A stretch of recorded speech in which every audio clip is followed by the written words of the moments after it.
to be recording. There we go. So we're off and running. Thank you. It's so great to see so many of you here today. And what I want to first do is, say an official welcome. This is a special American Friends of the Israel Philharmonic Orchestra presentation. It's a special High Holy Day music presentation. And right off the bat, I want to tell you I'm Steve Rothstein. I'm a composer and instructor here in Los Angeles. And Shana Tova to all of you. I wish you all a very happy and healthy new year coming up very, very soon. Tonight's program is going to feature myself talking about the very first symphony that I've composed. It's called Symphony No. 1, Judaica, Days of Awe. It is a 4-movement symphony based on melodies and motives of the High Holy Day services. The symphony was completed and premiered just this time last year, in September of last year, here in Southern California. Tonight's presentation will be a discussion. I'll be discussing how I composed the work and some of my thoughts about approaching the composition of the symphony. And then the symphony has been fully recorded, so I'll be playing excerpts of the symphony. All 4 movements have been recorded. We recorded in Europe in Bratislava with the Bratislava Studio Orchestra, conducted by Vladimir Martinka. Tonight's program will last about an hour and 15 minutes. I'm going to give you a brief background about myself and how the symphony came about, the genesis of the symphony. And then we're going to jump right into the music, and I'm going to discuss each movement briefly, tell you what melodies and motives I used for each movement and how the construction worked. And then I'll be playing a lot of excerpts. We will have some time for discussion and Q&A, and the way we're going to handle it is we want you to write any questions you have, anything you want to ask me, type it in the chat box below. And we'll have a couple of different points where we'll stop and we will read the questions, and I'll answer as many as I can. So I really would love to interact with you. If you have any questions, anything you want to know about the composition process or about the symphony, please be sure to type it in the chat box. We'll get to as many as we possibly can. Right now, before I actually talk about the symphony, I want to jump right into sharing a little presentation with you. This is a video. I'll play about 2 minutes, and it's from the recording session we did in Europe. So this features some of the music from the symphony, and here we go.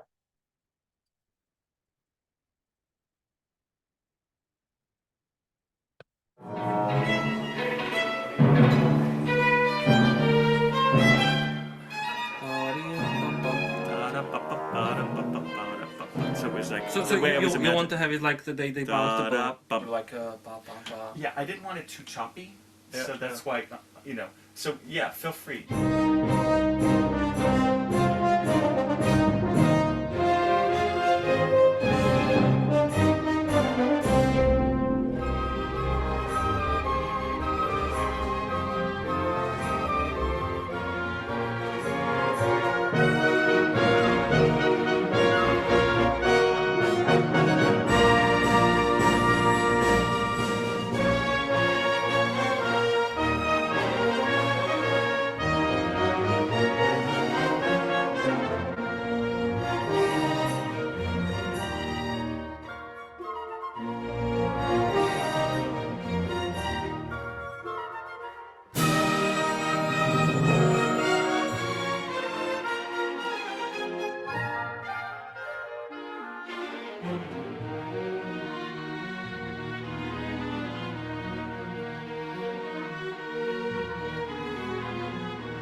All right, and that was, a little bit, a couple minutes from the second movement. I'll talk about the second movement shortly, but that recording session was a lot of fun to do, a lot of work, but you'll hear more about that movement shortly. So let me go back to my little slideshow here. I want you to know that all four movements, we're not going to have time to play the whole symphony. I'm just going to be playing little clips. But all four movements that are fully recorded are on my personal website at steverothsteinmusic.com. And so feel free to go there and check out all four movements. And there's a little video with the music playing and the prayers popping up as it proceeds. So I hope you'll get a chance to do that. And you could also contact me through my website if you wish. A little bit about myself real briefly. I am a native from Los Angeles, grew up here. And in my mid-20s, I attended this really amazing program just outside of Los Angeles called the Brandeis Bardeen Collegiate Institute. I know some of the attendees here are from all over the US. Maybe you've heard of this place, but they had a program for young adults, and I did it, and it was transformative. It was during that summer I wrote my first Jewish composition, a psalm setting of Psalm 23 for soprano and piano. And I decided that that's really what I wanted to be doing and focusing in my life. And I promised myself that after that summer, I would go back to school in music and also go to Israel for a year. A short time later, I found myself at the World Union of Jewish Students program in Arad called WUJIS. I think the program is changed now. I don't think it's located in Arad anymore, but it was an amazing year. And then I came back to Los Angeles and finished my doctoral degree in music composition at UCLA, started teaching at UCLA Extension. I teach music theory and composition. I also teach at USC Thornton School of Music and Santa Monica Community College. And I served as the artistic director of the Judaica Sacred Music Foundation from 2014 just until recently. And that's where I began work on the commission for this symphony. Let me tell you a little bit about this symphony. The symphony was commissioned by the foundation's founder, Dr. Robert H. Freilich, and he had this dream of creating a symphony using melodies and motives of the High Holy Days. So he wanted a 4-movement symphony. We talked about that, and all the movements were to have as many melodies as I could pack in from the liturgy. There was an emphasis on Ashkenazic melodies of Eastern Europe. And in all my research and talking with music historians, cantors, rabbis, musicians, it seems that there has never been a symphony based on High Holy Day melodies for all 4 movements. Of course, there's a lot of wonderful classical High Holy Day music, but I've not been able to find a symphony that did this. So there really was no model for it. And I feel it's very, very unique. We were very fortunate that last year, September 18th last year, we had our world premiere in Riverside, California, which is about an hour east of Los Angeles. It was a wonderful event and a terrific performance. And so now I want to tell you a little bit about the movements, and then I'm going to start playing some excerpts. And again, I hope if you have questions, start putting them in the chat box. I'd love to hear from you. What was difficult in the onset of composing the symphony was to figure out what melodies I was going to use, what I wasn't going to use, how I was going to organize them. And I remember early on in the composition process, I thought about going chronologically through the services, but I couldn't get it to work quite right. I did a lot of sketching, a lot of writing and rewriting, studying with rabbis and cantors, trying to understand what I wanted to do better. And what I came up with was the first movement. I wanted to touch on some of the most important central themes of Rosh Hashanah Yom Kippur. The Baruch, the call to worship, the Zochreinu, remember us, the Rosh Hashanah Yiketevun, which is, who shall live, who shall die, who shall, be healthy, who shall have struggles. And I wanted to start the symphony with the very famous motive from the Hatzikadish, which is, to me, musical GPS. As soon as you hear this motive that you hear in a moment, you know exactly what holiday you're in. And then, in an interesting way, I kept coming back to the end of Yom Kippur, the Neilah service, and the Petach Lanu Sha'ar, which is the open the gates of heaven. It's the last pleading, God, hear my prayer. Now, there are a lot of different melodies for a lot of these prayers. Some of them you might know, some of them you might not know. But I really like this melody that is certainly very popular. And even though it's the beginning of the symphony, I'm starting with the end of the High Holy Days. I kept coming back to wanting to start the symphony with this idea of, pleading to God to open the gates of heaven and hear our prayer. So that's exactly what I did. And about halfway through the symphony, I state a musical melody of unique for the High Holy Days of the Shema. I tried to get it right in the middle of the first movement, feeling like, God should be center. So I tried to time it that way with the measures and the timing of the symphony. So what I'm going to do now is I'm going to play for you a little snippet of the, skip around a little bit. And again, all the music is available on my personal website, steverothsteinmusic.com. But let me go ahead and play for you a little bit of the first movement.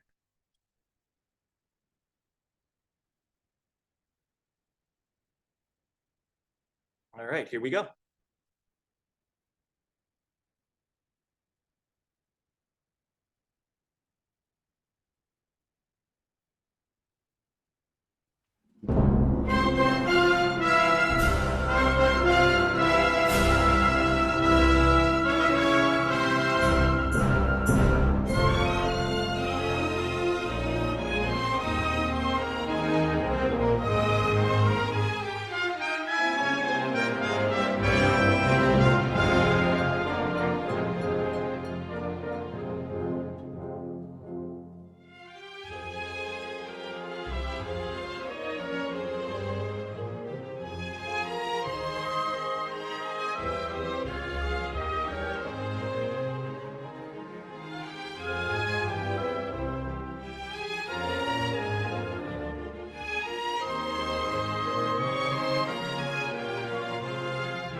All right, that's the introduction melody of the symphony. Now I'm going to skip ahead a little bit. There's some transitional music and some other themes, but I'll jump to the Barhu.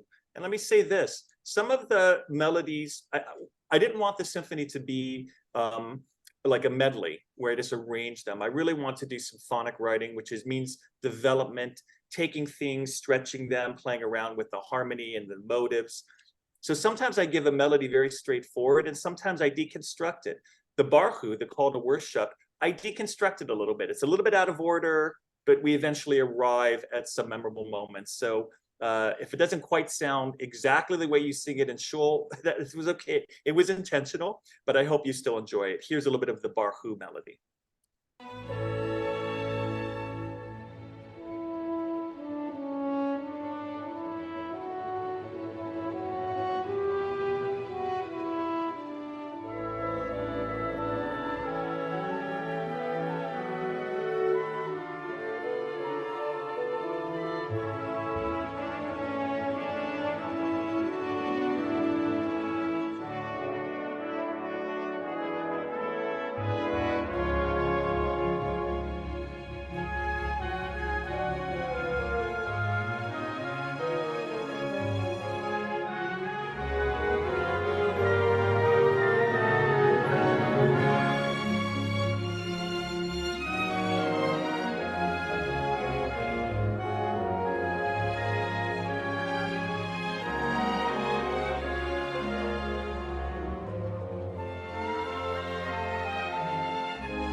All right, so that's another theme. Come here, baby. Oh, I'll scratch you. Come here.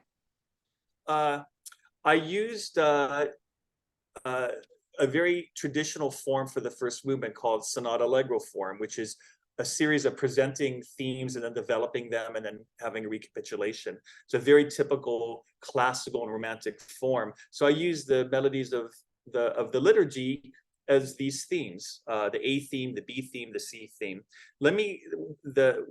Another theme I use is the Zochrenu, remember us unto life. And there are many beautiful melodies, but here's the one I chose. I hope you, even if you don't sing this melody in your show, hopefully it sounds a little bit familiar.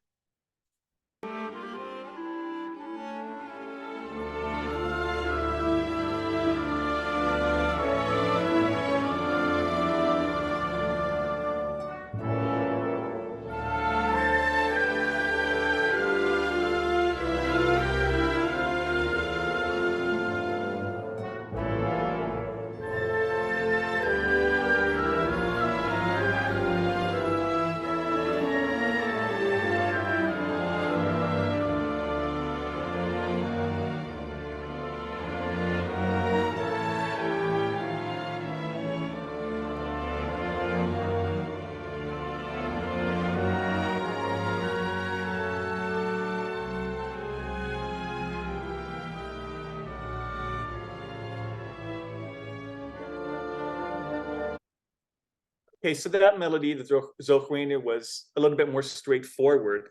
And for the last theme of this, what's called the exposition of a symphony, I chose Rosh Hashanah Yikatevon.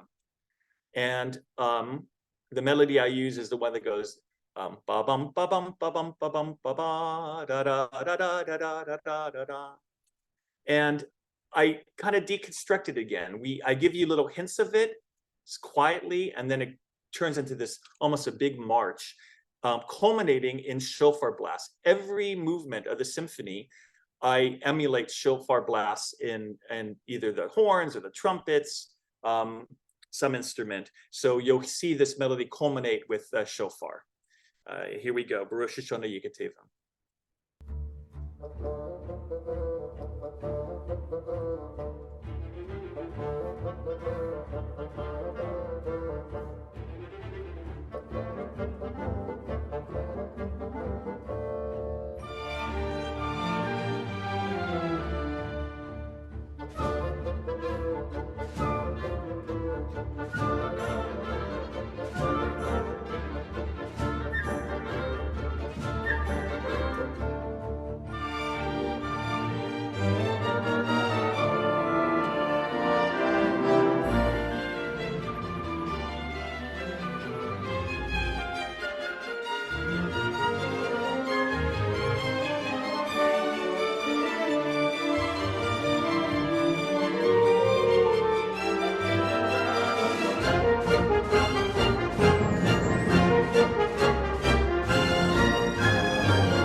And then we're off into what's called the development section of this first movement.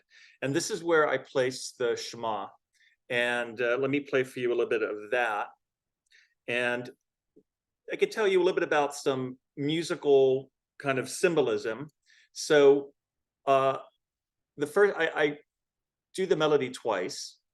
And basically on the word where the words would be Adonai Echad, I only have like one instrument, only one single horn playing to kind of represent oneness. So there are things like that that composers kind of like to do to, have musical representation of symbolic ideas. So here's a little bit of the Shema.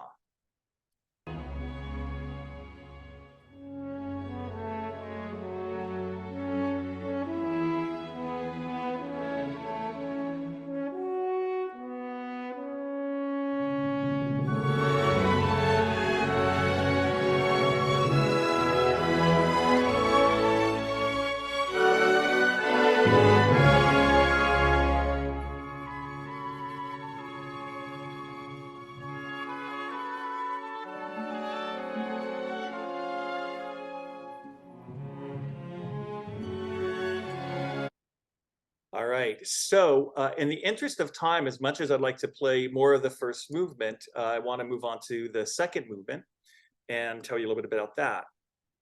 So let me go ahead and share my little slide presentation.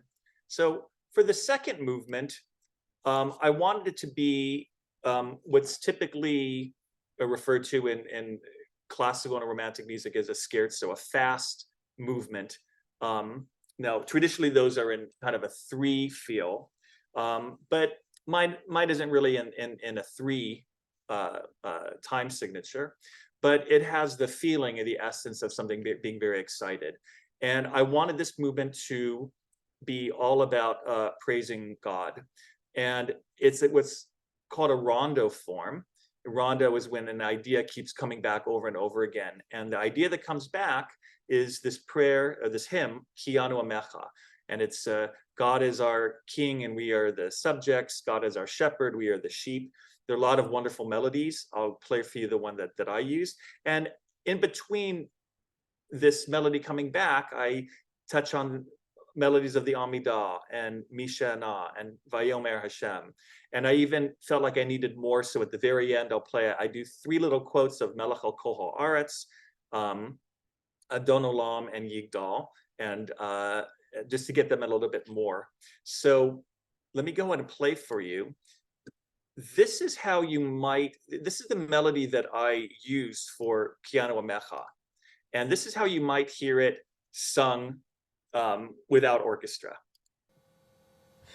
Ki anu amecha ve'ata Eloheinu anu anecha ve'ata avinu anu abadecha ve'ata Adonenu anu ge'alecha ve'ata chelkeinu. Okay, so that is the melody that I chose to be the reoccurring melody. And the big challenge, of course, was how do I do that for orchestra? And how do I change it around? And how do I keep moving and modulating it and changing the orchestration? And what do I do?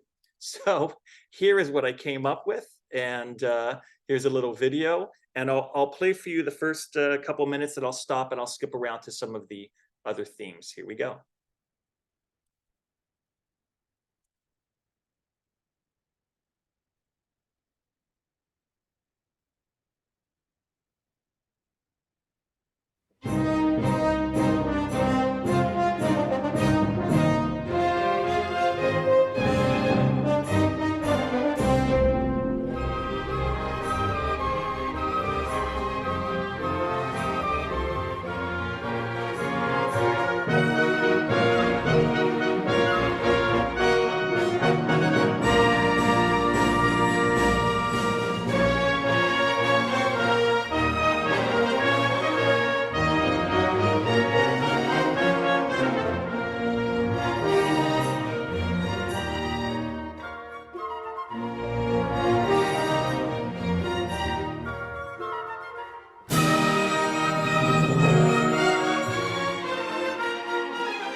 All right, that's the opening, obviously, of the second movement. I'm going to jump ahead to another prayer just about a half a minute later.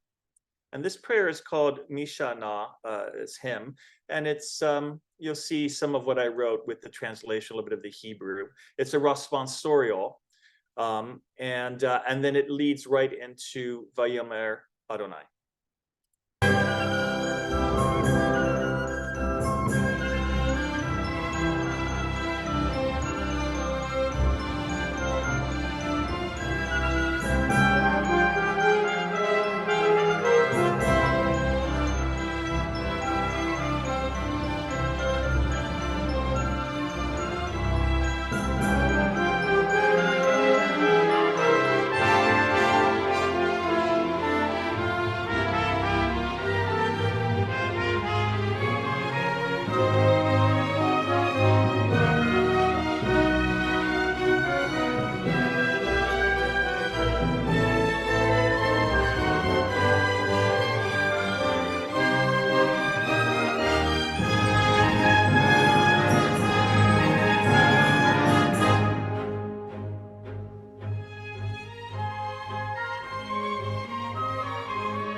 All right, that's a little bit of the middle section. And now what I'd like to do is take you to the last couple of minutes of the symphony. And this is where I felt I just didn't have enough melodies, enough praising of God and part of the liturgy. So I did these three little quotes, again, Melech HaKol Haaretz, Lord King, God King of the earth, and Adon Olam and Yigdal. And then it ends with Kianu Amecha again. Here's the ending of the second movement.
And so ends the second movement of the symphony.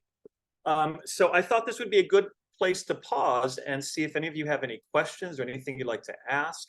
And for that, I'm going to rely on the help of Rivka to maybe read some of the questions that are in the chat box, if there are any. Rivka, anybody read anything? We actually don't have any questions yet, but All right, does anybody have any answers? No. If anyone has any questions, you can put your question in the chat box. It's okay, no pressure. Yeah, no pressure. But if there's nothing coming up, then I could just move on. Yeah, I think you can move on. Okay, all right, I will revisit the question. Hello, hello. Can I speak? May I speak? I wrote a lot of things in the chat and I don't know why you don't see them. We'll have to circle back to the questions at the end. If they're not working in the chat. It wasn't a question. I made comments. Okay. Thanks for letting us know. We'll circle back at the end. Thank you so much. Okay. All right. What do you know? Zoom technical difficulties. It's only been 10 years on Zoom and we'll figure it out. I'm so sorry about that, but we'll figure out what's going on. But let me go ahead and move on to the third movement. Now you may be asking, okay, where is Kol Nidre in this symphony? Well, I always knew from the beginning that I wanted to feature it in the slow movement, which would be the third movement. And so let me show you what I did. So here we have the second movement, the third movement, and it is the form of it is what's called a double variation. I kind of use Beethoven as my inspiration. He writes some beautiful double variations in his symphonies. And basically it means you have an A theme and a B theme, and then you keep repeating them in variation. You might change the harmony, the orchestration, elongate the melodies, do different things with them. And so that's what I did. I'm using the Kol Nidre and the Aleinu Hagadol, the Grand Aleinu, back and forth. And I call it quasi, double variation because it's not strict, but it's basically there. And I wanted this to be the most contemplative and introspective movement. And there's even a little shofar at the very end, but I use oboe. It's the still small voice of the shofar. It's very quiet. So let me go ahead and play for you moments of this slow meditative movement.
right, so that's the introduction of the third movement. Let me skip ahead, and you get a little bit of Kol Nidre at about 6 minutes and 20 seconds in here.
All right, so that's a little bit of the middle. You get a sense of how I'm taking those melodies and changing the harmony and the textures and the colors.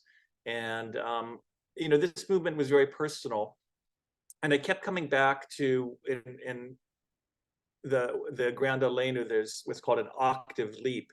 It's a very wide interval between two notes, and to me that symbolically represents the Jewish people and God above. And I kept coming back to that octave. So I ended the movement with an octave, but there's a little bit of what's called dissonance, a little bit of discomfort, not discomfort, maybe it's the wrong word, but a little bit of tension, because I feel like, it is always the ongoing process of, in the high holidays, to better ourselves, to improve our attitudes and our output in the world and our relationships with others. So I tried to end the symphony with this octave, but also just a little bit of that attention, meaning to me, symbolically, it's an ongoing process. It's never 100% achieved. So here's a little bit of like what the ending sounds like.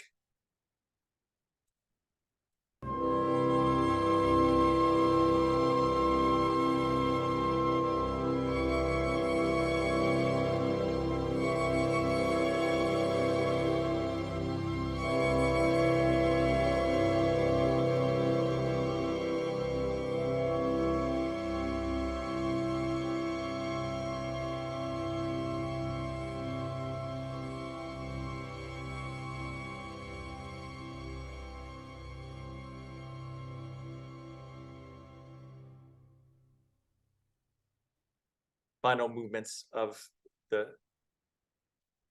slow movement. So now we get into the fourth movement, and you may also be asking, hey, where's Avinu Malkeinu in this symphony? Well, I also knew pretty much from the start that I wanted to use that Avinu Malkeinu prayer in the last movement. The difficulty I had was there's so many beautiful melodies for Avinu Malkeinu. And I wrote and I rewrote and I changed. And finally, out of frustration, I did this. I'll show you. Let me share my screen. I couldn't pick. So I used 3 different Avinu Malkeinu melodies. And I took out other beautiful melodies that I really wanted to include, but I just felt I had to do this, for better or for worse. So I chose a Hasidic melody, and there's a very famous Max Janowski, many people know it as the Barbra Streisand version, gorgeous melody, and then what I call the traditional Avinu Malkeinu, and I interspersed that with a lot of shofar fanfares. Now, the difficulty in composing this movement was, even though the Avinu Malkeinu prayer is the same, they're all different melodies, and will it make sense musically? I needed some kind of glue to hold it together. And so I'm going to play for you a little bit of a recording of a rabbi singing the Hasidic Avinu Malkeinu. And it starts with a nigun, which is a wordless melody. And I said to myself, that's it. I'm going to use this nigun to travel and unite all the different Avinu Malkeinus together. That was my plan. I don't know if it worked, but that was my concept. So let me play for you a little bit of this nigun. It's a little video with Simcha Friedman, if you know who that is. And here's the nigun, and then he goes into this Hasidic Avinu Malkeinu.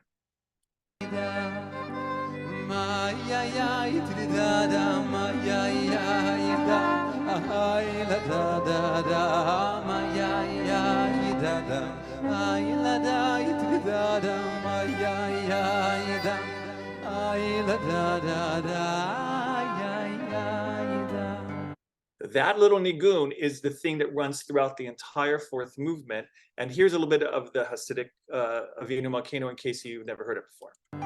Avinu Malkeinu, Ayin Lonu Melech, Ayin Lonu Melech, Ayin Lonu Oto. It's just a wonderful, beautiful melody. And so here is what I did. I'm going to play for you the fourth moments of the fourth movement, and hopefully remember that nigun and that melody. And what I want to do is I want to jump. There's a little bit of an introduction, but I'm going to jump right into the nigun, which, let's see, starts at about 112. All right, so this idea, da da da da da da dum bum ba bum ba bum ba bum. This is what I did with it.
All right, so you get the flavor and the mood of the piece. Let's go to the Max Janowski. I'm going to move ahead to about 5 minutes and 10 seconds. And this is the famous Max Janowski melody for Avinu Malkeinu.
Okay, so after the Max Janowski melody, I move into a series of shofar fanfares in the whole second half of the fourth movement, and interspersed between these shofar fanfares, I do the traditional Avinu Malkeinu, and then there's a lot of development and excitement, and I'll play for you the very ending. But let's get into a little bit of the shofar fanfares and the last traditional Avinu Malkeinu. Here we go.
All right, so you get a little bit of the middle section. I want to jump to the very end where I basically bring back variations on the traditional Vina Volcano. I'll play for you the last couple of minutes. It's kind of big, try to make it as big as I can. And what you'll hear at the very end, it might take a few listens on your own, but I wanted to end the symphony with the Tekiah Gedolah. So I have in the brass a really long held note with a lot of activity. So sometimes it's a little bit buried, but if you could listen out for the very end, I even have on the screen, it pops up Tekiah Gedolah, and you'll hear something sustained for the last page of the symphony, just be a long held note. So here's a very climactic ending of the fourth movement.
And there you go. That's the final moments of the last movement.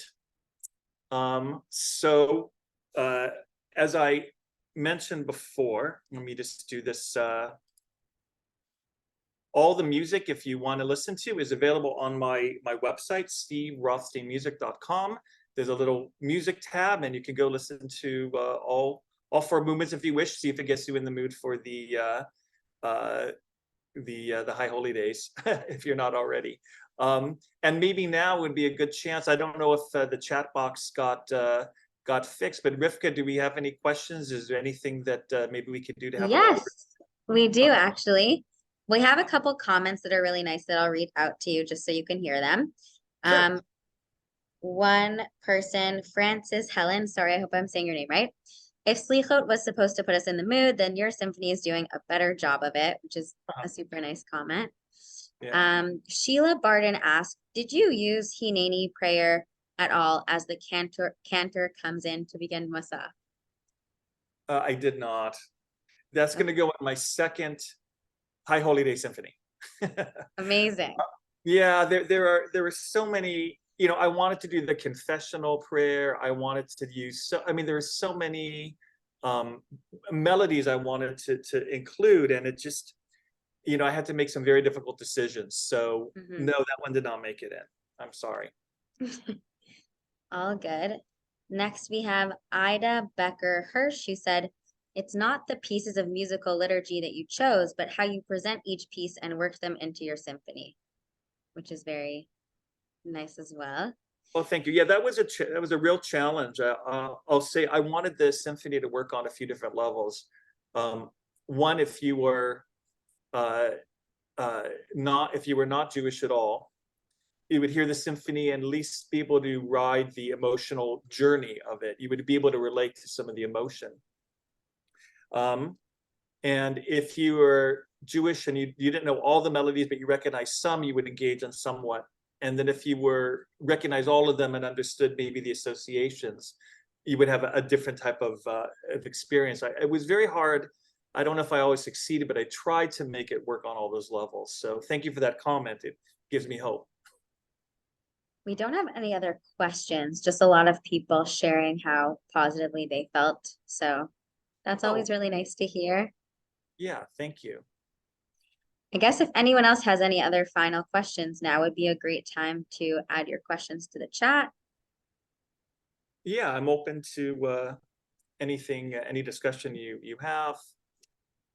No question is too basic.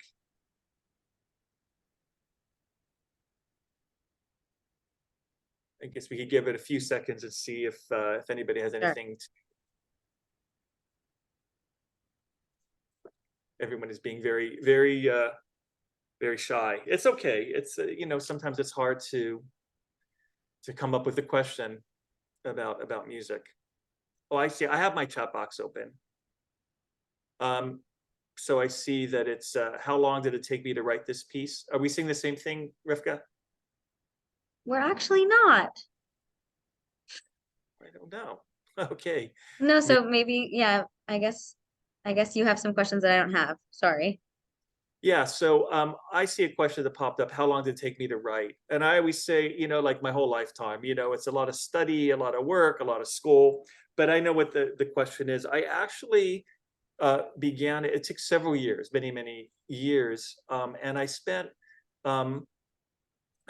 really like the first year doing research. I was immediately aware of how much I did not know about the High Holy Days. I really wanted to go back and study more. I said, if I'm going to do this, I really want to know more.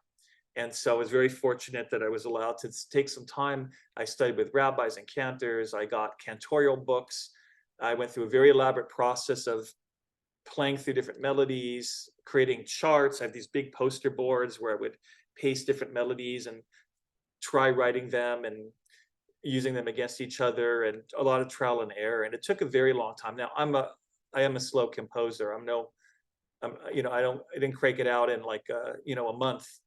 I'm amazed when I read about the great composers. You know, Mahler wrote, you know, one of the symphonies in the summer of, you know, 1906. Or, you know, that was not me. It took me several years of working on it. And the version you heard tonight is not the, you know, what the first version was. And even at the premiere, I was making changes up until the night before, believe it or not, that we were still making cuts and changing things. And eventually when this piece gets played again, I'm going to redo it again. And that will maybe be the last time, but it's still going through, you know, some changes. So I guess I'm still working on it. I don't know. I see another question, you know, did I consider using actual shofar? I did for a little bit, but I felt that if this symphony is going to have a shelf life and, you know, that's the hope, and that it gets performed, you know, with other orchestras, like to ask for a shofar would be a little bit, first of all, the shofar is very temperamental. You don't know what's going to come out. You know that from going to services, you don't know exactly what's going to happen. So it's a little risky. And to, you know, if there's an orchestra where they didn't have a shofar player, they might not want to do it. And how do we do it? So I shied away from it. I just wanted to emulate it with the instruments, but I did consider it. So I'd say another question was, you know, where has it been performed? It had its world premiere last year in Southern California, within about an hour east of Los Angeles is a city of Riverside. And they performed it at a beautiful theater called the Fox Theater out there, and it was wonderful. That was the world premiere. That was the only performance we've had so far. So I don't know. That's all the questions I see. Anything on your end, Rivka? No other questions. We have a couple of comments, but no questions for you. Okay.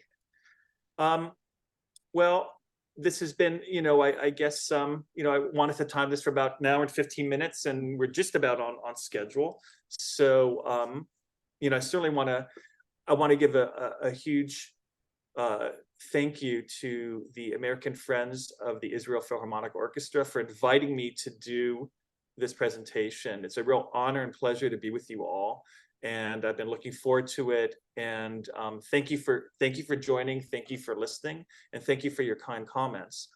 And again, I wish you all a very, very happy, healthy new year, a wonderful year ahead for all of us. And so I don't know, maybe I hand it over to you, Rivka. I don't know if you want to end the session or anything, final comments to say.